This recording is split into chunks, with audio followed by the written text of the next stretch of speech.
السلام علیکم ورحمۃ اللہ وبرکاتہ۔ الحمد للہ کفا وسلام علی عباده الذین اصطفى، اما بعد فاعوذ باللہ من الشیطان الرجیم، بسم اللہ الرحمن الرحیم۔ الرحمن علم القرآن خلق الانسان وعلمہ البیان، صدق اللہ العظیم۔ میرے محترم بزرگوں اور عزیز ساتھیوں،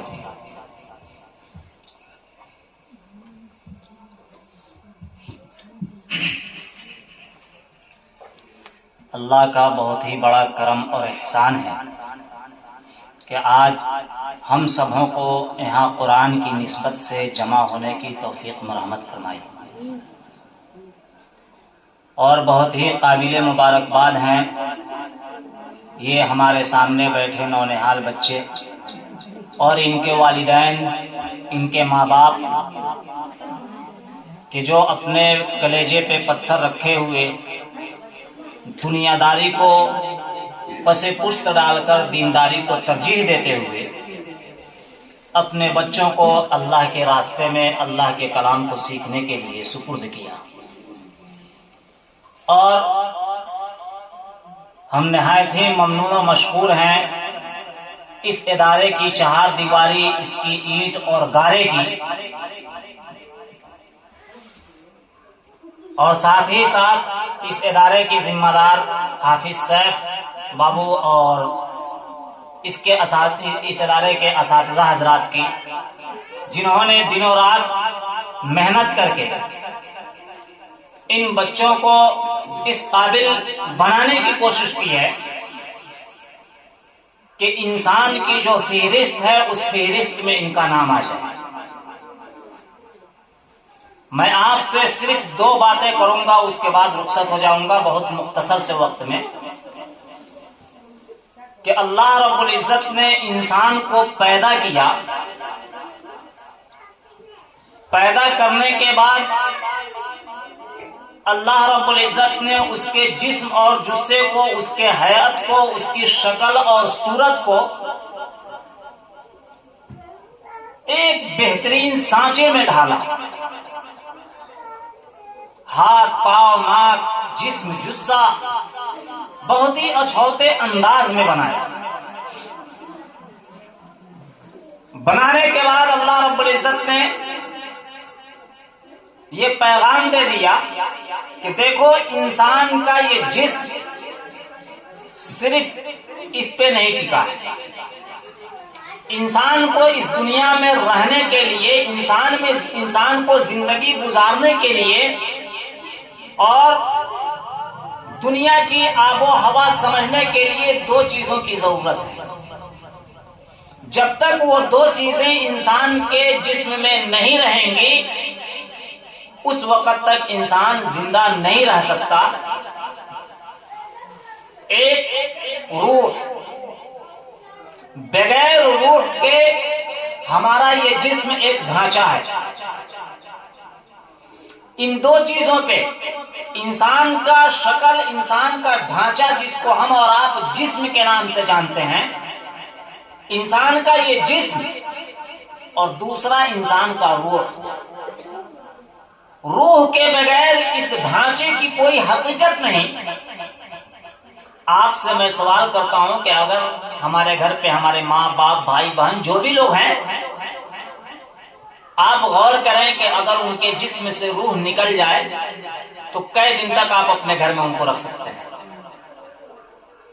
روح نکلتے ہی بچے بوڑھے جوان سب کو یہ فکر لاحق ہوتی ہے کہ جتنا جلد ہو سکے اس کو جو ہے نہلا دھلا کر کے کفن پہنا کر کے قبر کے سپرد کیا جائے، قبرستان کے حوالے کر دیا جائے۔ جب تک میت کو ہم اس کے قبر تک نہیں پہنچا دیتے اس وقت تک کسی کو چین نہیں رہتا۔ پتہ یہ چلا کہ روح کے بغیر اس جسم کے ڈھانچے کی، اس جسم کی کوئی حقیقت نہیں۔ ایسے ہی اللہ رب العزت نے اس دنیا کے اندر تعلیم بھی دو طرح کے بنائے۔ جیسے زندہ رہنے کے لیے دو چیز کا ہونا ضروری ہے، ایک انسانی ڈھانچے کا ہونا ضروری ہے اور دوسرا روح کا ہونا ضروری ہے، ویسے ہی اللہ رب العزت نے تعلیم کے معاملے میں بھی دو چیزوں کو اہم قرار دیا۔ وہ کیا ہے؟ ایک تعلیم وہ ہے جس کا تعلق روح سے ہے، اور ایک تعلیم وہ ہے جس کا تعلق ڈھانچے سے ہے، جسم سے۔ اس بات کو سمجھنے کی ہم اور آپ کوشش کریں۔ اللہ رب العزت کے طرف سے روح آیا اور وہ اللہ رب العزت کے پاس جائے گا۔ جب انسان مرتا ہے اس کا ڈھانچہ اسی مٹی میں دفن ہو کر کے وہ سب ختم ہو جاتا ہے، گوشت پوست سب جو ہے مٹی میں مل جاتے ہیں، لیکن انسان کا جو روح ہے وہ اللہ کے پاس پہنچتا ہے، جو اللہ رب العزت اس روح کو ہے نا میدان محشر میں جگائے گا، قیامت کے دن اللہ رب العزت اس کو اٹھائے گا۔ تو روح یہ اللہ رب العزت کے پاس چلا جائے گا۔ ایسے ہی تعلیم ہے، جس تعلیم کا تعلق روح سے ہے وہ اللہ رب العزت تک پہنچے گا، اور جس تعلیم کا تعلق جسم سے ہے وہ یہی دنیا کے اندر ختم ہو جائے گا، اس کا دنیا میں فائدہ ہے، آخرت میں اس کا کوئی فائدہ نہیں۔ جیسے انسان کو اپنے بدن کے لیے غذا کی ضرورت ہوتی ہے، کھانے کی ضرورت ہوتی ہے، انسان کھانا کھاتا ہے، کھانا کھائے بغیر وہ نہیں رہ سکتا، تو انسان کے اس جسم میں اس کے اس ڈھانچے کو صحیح رہنے کے لیے، اس کے عضو کو صحیح رہنے کے لیے، ہاتھ پاؤں صحیح سلامت رہنے کے لیے، ہے نا، خد و خال سلامت رہنے کے لیے، طاقتور اور قوی اور اسٹرانگ بننے کے لیے کھانا کا ہونا ضروری ہے، غذا کا ہونا ضروری ہے، ویسے ہی روحانی غذا کا بھی ہونا ضروری ہے۔ انسان اپنے جسم کو اگر غذا دیتا ہے تو اس کی جو ہے ظاہری جو ہے حسن نکھر کر کے سامنے آتی ہے، اور اسی طریقے سے انسان جب اپنی روح کو غذا دے گا تو اس کا روح بھی نکھر کر کے سامنے آئے گا۔ تو میں نے بتا دیا جسم کا غذا کیا ہے جو ہم لوگ کھاتے ہیں، روح کی غذا کیا ہے؟ روح کی غذا یہ قرآن کی تعلیم ہے، یہ قرآن ہے، ہمارے تہجد ہیں، نماز ہے، روزے ہیں، یہ سب روح کی غذا ہے۔ جیسے انسان کے جسم سلامت ہونے کے لیے غذا کا ہونا، کھانا کا ہونا ضروری ہے، ویسے ہی روح کو صحیح سالم رکھنے کے لیے، بیماری سے بچانے کے لیے، روگ لگنے سے بچانے کے لیے ذکر و اذکار کا ہونا ضروری ہے، اللہ کا کلام کا ہونا ضروری ہے۔ آئے دن آپ دیکھتے ہیں کہ لوگ دل کے مریض بن رہے ہیں، ہارٹ اٹیک ہو رہا ہے، طرح طرح کی بیماریاں سامنے آ رہی ہیں۔ ہمارا دل بیمار ہو چکا، اور اس دل کی بیماری کا علاج یہ قرآن ہے۔ اللہ کے نبی صلی اللہ علیہ وسلم نے آخری وقت میں کہا کہ میں جا رہا ہوں، دو چیزیں تمہارے درمیان چھوڑ کے جا رہا ہوں، ایک کتاب اللہ اور ایک سنت رسول اللہ۔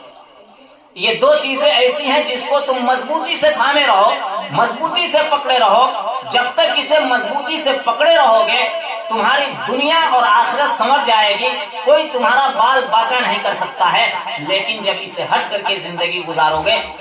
دنیا تمہاری باغی بن جائے گی اور تمہاری جان کی دشمن بن جائے گی، اور آخرت بھی تمہاری بڑی خطرناک ہوگی۔ میرے عزیز بھائیوں اور اسلامی رشتہ سے پردہ نشین میری ماں اور بہنوں، یہ قرآن کی تعلیم جس کو ہم اور آپ دنیا میں حقیر سمجھتے ہیں، یہ تعلیم تو وہ تعلیم ہے جس پہ اللہ نے انعام کا وعدہ کیا ہے۔ انجینئر اگر بن جائے، پروفیسر بن جائے، ہے نا، IPS بنا دیں، کچھ بھی بنا دے، اس پہ اللہ کا کوئی انعام نہیں، اور وہ تعلیم یہی ختم ہو جائے گی۔ جب تک زندگی ہے اس وقت تک اس تعلیم کا تعلق ہے، اس سے پیسہ کمائے گا، اس سے جو ہے زمین جائیداد بنائے گا، اس سے دنیا کمائے گا، لیکن آنکھ بند ہو جانے کے بعد اس تعلیم کی کوئی حقیقت نہیں، یہ تعلیم ملیا میٹ ہو جائے گی، ختم ہو جائے گی۔ لیکن یہ قرآن اور حدیث کی تعلیم جو ہے، یہ تعلیم آخرت میں ہمارے کام آئے گی، اس دن کام آئے گی جس دن کوئی کسی کا پرسان حال نہیں ہوگا۔ اللہ نے کہا ہے قرآن کے اندر یوم یفر المرء من اخی و امہ و ابی و صاحبتہ و بنی، کہ وہ دن ایسا دن ہوگا کہ نہ باپ بیٹے کا ہوگا، نہ بیٹا باپ کا ہوگا، نہ بیوی شوہر کی ہوگی، نہ شوہر بیوی کا، کوئی کسی کا پوچھنے والا نہیں ہوگا، ہر ایک ایک دوسرے سے منہ چھپا کر کے بھاگتا ہوا نظر آئے گا۔ آپ بہت سی احادیث سنے ہیں، پڑھے ہیں، آئے دن سنتے ہیں کہ اگر کوئی بچہ حافظ قرآن ہو گیا کہ وہ اپنے خاندان میں سے 10 ایسے آدمی کو جنت میں لے کر کے جائے گا جن کے جہنم میں جانے کا اعلان ہو چکا ہوگا۔ اللہ رب العزت جن کو جہنم میں جانے کا فیصلہ سنا دیا ہوگا، ان جہنمیوں میں سے 10 آدمی کو وہ بچہ جسے چاہے گا چن کر کے اپنے ساتھ جنت میں لے جائے گا۔ اللہ نے ایک حافظ قرآن کا مقام یہ دیا ہے، ان کی عزت یہ کی ہے، قرآن سے نسبت کی بنیاد پہ اللہ رب العزت نے ان کا یہ مقام دیا کہ جاؤ تم گناہگاروں میں سے، جہنمیوں میں سے 10 آدمی کو اپنے رشتہ داروں میں سے، کنبہ اور خاندان والوں میں سے لے کر کے جنت میں پہنچا دو۔ یہ مقام اللہ نے کیوں دیا؟ صرف قرآن کی نسبت سے۔ لہذا ہمارے یہ بچے، آپ دنیا کو دیکھتے ہیں، دنیا والوں کو دیکھتے ہیں، احساس کمتری کے شکار نہ ہو۔ آپ سے بڑا دنیا میں کوئی مائی کا لال نہیں ہے۔ آپ کا مقام اس دنیا کے اندر بھی وہ ہے کہ جو بھی آپ کو دیکھے گا کھڑے ہو جائے گا، کرسی چھوڑ دے گا، اور آپ کو دیکھ کر کے جو بھی ہو، کتنا ہو جو ہے اپنے آپ کا بھیٹنر سمجھتا ہو، سلامی ضرور ہوگی۔ دنیا میں بھی اللہ نے آپ کو عزت دی ہے، اور آخرت میں تو جو اللہ نے آپ کو عزت دی ہے، اگر قرآن کے مطابق آپ اپنی زندگی کو سنوار لیے تو جو عزت دی ہے وہ تو کسی کا ہے ہی نہیں، ہے نا؟ تو ضرورت ہے اس کی کہ ہم اور آپ محنت کریں۔ ادارے کے ذمہ داروں سے بھی میری گزارش ہے کہ ان بچوں پہ آپ اپنے آپ کو نچھاور کر دیں اور ان کو ہیرا بنا کر کے تیار کریں، تلاش کر کے نکالیں بالکل، تاکہ یہ آنے والے مستقبل میں ہماری قوم کے لیے، ہمارے معاشرے کے لیے ایک طبیب کے شکل میں، ایک ڈاکٹر کے شکل میں ابھر کر کے آئے، جن کی جو ہے اصلاحی جو ہے علاج کریں، ان کی روح کا علاج کریں۔ لہذا میں یہ بتا رہا تھا کہ اس تعلیم کا تعلق آخرت سے ہے، جیسے جسم کے اندر روح اور ڈھانچہ ہے ویسے ہی اس کے اندر بھی روح اور ڈھانچہ ہے۔ قرآن انسان پڑھتا ہے تو روح کو تقویت ملتی ہے، اور غذا کھاتا ہے تو جسم کی تقویت ملتی ہے۔ لہذا اپنے دین کو اور آخرت کو ہمیں بنانا ہے تو اس قرآن کو اپنے سینے سے لگا کر کے رکھنا ہوگا۔ آج تو مائیں بہنیں بیٹھی ہیں، بڑی افسوس کے ساتھ یہ کہنا پڑتا ہے کہ طاقوں میں ان کے گھر قرآن رکھے جو ہے گرد و غبار سے بھر گئے ہیں، لیکن توفیق نہیں ہوتی کہ پڑھنا تو دور کی بات ہے، انہیں ساتھ بھی کر کے رکھیں۔ یہ قرآن زینت کا جو ہے سامان بن چکا ہے۔ اس وجہ سے میں آخری پیغام آپ کو یہ دے کر کے جاؤں گا، ماں بہنوں کو بھی اور جو بھی لوگ ہیں، کہ قرآن کی عزت کریں، قرآن سے محبت کریں، اور قرآن کی تلاوت روزانہ معمول میں اپنے شامل کر لیں۔ اللہ رب العزت انشاءاللہ اس قرآن کی برکت سے ہماری اور آپ کی مغفرت فرمائے گا، اور اللہ رب العزت ہم سبوں کو تلاوت کی توفیق دے، قرآن کی عزت کرنے کی توفیق دے، اپنے بچوں کو حافظ قرآن بنانے کی توفیق عطا فرمائے، عالم قرآن بنانے کی توفیق عطا فرمائے، اور ہر طرح کے اس کی برکت سے شر و فتن سے حفاظت فرمائے۔ آمین۔ وما علینا الا البلاغ۔